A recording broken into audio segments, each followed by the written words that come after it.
Skuad muda Garuda akan menghadapi timnas U17 Yaman di Stadion Prince Abdullah Al Faisal Jeddah, Arab Saudi. Malam ini, bagaimana dukungan keluarga pemain dan supporter timnas? Kita berbincang bersama Oktamus Sylvester Ayah Evandra Floresta, pemain timnas U17 yang bergabung dari Malang, Jawa Timur, dan Muhammad Erlangga, ketua Garuda Arab Saudi dari Jeddah, Arab Saudi. Pak Oktamus, apa kabar? Selamat petang, selamat malam juga. Selamat petang untuk semuanya. Baik, saya ke Pak Oktamus lebih dulu. Kabar gembira, Indonesia 1-0 melumpuhkan Korea Selatan dan kita siap bertanding malam ini. Bagaimana perasaan Anda, keluarga, melihat Evandra sukses mencetak gol? Kami sekeluarga bahagia, senang. Tentunya kami bersyukur. Terima kasih kepada Tuhan Yang Maha Kuasa sudah diberi kemenangan dan atas Korea Selatan. Demikian. Kemarin ketika sebelum bertanding mungkin dengan Korea Selatan, apa saja perbincangan keluarga dengan Evandra sehingga tampaknya memicu semangat Evandra untuk begitu yakin mencetak gol mungkin? Ya, kita berpesan sebelum bermain dengan Korea Selatan dia sempat telepon dan kita berbincang. Saya bilang tenang.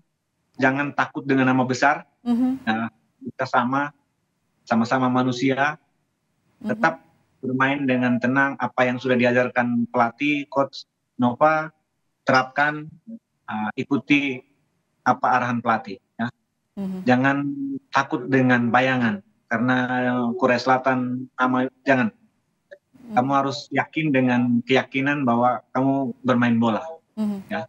Saat Pak Oktamus memberikan semangat kepada Evandra untuk tetap percaya diri, jangan khawatir dalam bermain begitu, saat itu apa respon dari Evandra? Siap laksanakan gitu atau gimana? Anaknya sampaikan siap ya, saya akan main semaksimal. Saya bilang ya main, jangan takut dengan nama besar Korea Selatan. Sebenarnya kalau bisa diceritakan Pak, sejak kapan sebenarnya Evandra bercita-cita masuk ke timnas untuk membela Indonesia? Dari waktu main di waktu masih usia dini dari bawah, ya mungkin kita selalu nonton pada saat timnas main dan kita sampaikan kamu harus bisa seperti itu, kamu bisa kalau kamu terus latihan. Ada bahasa Jawa yang saya sering ucapin ke dia, itu ada bahasa Jawa itu bilang kudu kulino, kamu harus terbiasa kalau mau pingin hebat ya harus terbiasa megang bola, nendang bola gitu ya. Bahasa Jawanya kayak gitu. Itu yang bikin motivasi dia, harus kulino. Bahasa Jawanya gitulah, kita tinggal di Jawa jadi seperti itu. Jadi cita-cita Evandra didukung penuh oleh orang tua sehingga saat ini kita lihat bagaimana Evandra mampu menampilkan penampilan yang luar biasa. Tapi setelah kemarin nih Pak Oktamus, Evandra berhasil mencetak gol begitu. Ada komunikasi mungkin dengan keluarga? Ya ada setelah kembali sampai hotel dia sempat telepon mamanya. Disambungkan ke saya, terus saya tanya, kamu gimana perasaanmu? Bahwa ragu-ragu besar sekali, jadi beliau ragu. Sempat ditawarkan ke kaptennya Mas Panji, Panji juga menolak. Sempat ditawarkan juga ke Pandi, Pandi juga nolak. Ditawarin juga ke Becker, nolak juga. Ya, akhirnya mau nggak mau dia. Saya bilang kamu ragu-ragu. Dia bilang iya betul ya, saya bebannya terlalu berat. Tapi ya oke lah, puji Tuhan, alhamdulillah semua itu bisa lewat. Jadi Evandra ini punya double pelatih ya Pak, soalnya dari rumah juga kasih pelatihan mental gitu ya? Iya, saya kalau nonton pasti saya evaluasi. Jadi nanti setelah dia pulang, nanti kami duduk sama-sama. Kalau enggak kami ke lapangan. Ya, kami drill ulang nih, apa kesalahannya kamu, sehingga evaluasi gitu. Jadi setiap Evandra selesai bertanding selalu ada evaluasi begitu dari Bapak begitu? Ya tentu harus ada evaluasi, kalau enggak nanti dia merasa benar. Baik, saya beralih ke Mas Erlangga dulu. Mas, kemarin permainan cukup ciamik, masyarakat Indonesia sangat happy tentu saja menonton pertandingan 1-0 begitu. Berani melumpuhkan yang dilawan itu Korea Selatan, bukan lawan yang main-main begitu. Bagaimana supporter di sana melihat performa dari timnas terutama gol yang disumbang oleh Ervandra? Iya, jadi kami semua kan sebelum pertandingan sudah tahu ya ekspektasi dan target adalah sebenarnya seri. Jadi di menit 90-an pun waktu kita lihat skor 0-0 kita tuh sudah happy gitu. Kita sudah nonstop nyanyi dari menit 0 sampai menit 90 dan udah menit 90 kita terus bernyanyi sampai ada momen akhirnya dapat penalti kita tuh benar-benar udah di luar dugaan kami ya. Itu benar-benar euforianya semua status stadion tuh nonstop sampai 7 menit kan perpanjangan waktu itu kita sampai habis itu nggak berhenti gitu kita nyanyi suara saya sampai habis kita pukul-pukul drum terus itu kita alhamdulillah sangat bahagia dan sangat bangga karena ini jauh di atas ekspektasi kita. Seri pun kemarin kami sudah puas gitu. Jadi alhamdulillah. Jadi suasana sangat haru juga ya kemarin ya. Betul. Baik, sekarang yang kita tahu pastikan ada rasa semangat yang lebih besar lagi kan setelah kemarin Indonesia mampu mengalahkan Korea Selatan dan malam ini kita juga akan kembali berlaga. Apakah jumlah supporter semakin besar, semangatnya semakin membara gitu? Iya, jadi kalau kami kan dari Garuda Arab Saudi ini berpatokan dari tiket yang disediakan sama panitia ya, Mbak. Jadi panitia ini menjual tiket 10% dari kapasitas stadion. Stadionnya ini berkapasitas 20.000. Untuk pertandingan yang kemarin lawan Korea itu kami lihat dari aplikasi untuk pembelian tiket karena semua pembelian online. Aplikasi itu yang dibuka sekitar 2.000 seat. Itu dibagi setengah untuk Indonesia dan kemarin setengah untuk Korea. Walaupun Korea yang datang hanya kurang dari 10 orang dan kita habisin kemarin sekitar 1.500 seat sold out. Walaupun yang datang mungkin tidak semua. Nah, untuk pertandingan malam ini kami lihat di aplikasinya sectionnya ditambahin, Mbak. Dari yang kemarin jatah yang Indonesia itu ditambahin satu section lagi. Satu section kurang lebih 200-300 orang. Jadi kita bisa kira-kira seat yang dijual untuk kami supporter Indonesia itu sekitar 1.500 sampai 1.800 tiket dan tadi 12 jam sebelum kick off saya buka aplikasinya semua sudah sold out. Jadi kita jadi harapannya insya Allah mungkin ya kita berharap 70% dari itu datang ya mungkin lebih banyak dari yang kemarin lagi. Jadi para supporter siap memanaskan situasi juga di sana, memberikan semangat kepada timnas melawan Yaman ya? Siap. Oke, baik, saya ke Pak Oktamus lagi. Pak, jelang pertandingan sudah ada komunikasi dengan Ervandra mungkin, lalu kemudian dukungan kepada timnas supaya ciamik lagi mainnya malam ini? Ya, udah kita sampaikan, udah berkomunikasi, kita sampaikan jangan menganggap remeh Yaman. Belum tentu yang lemah itu tidak kuat gitu.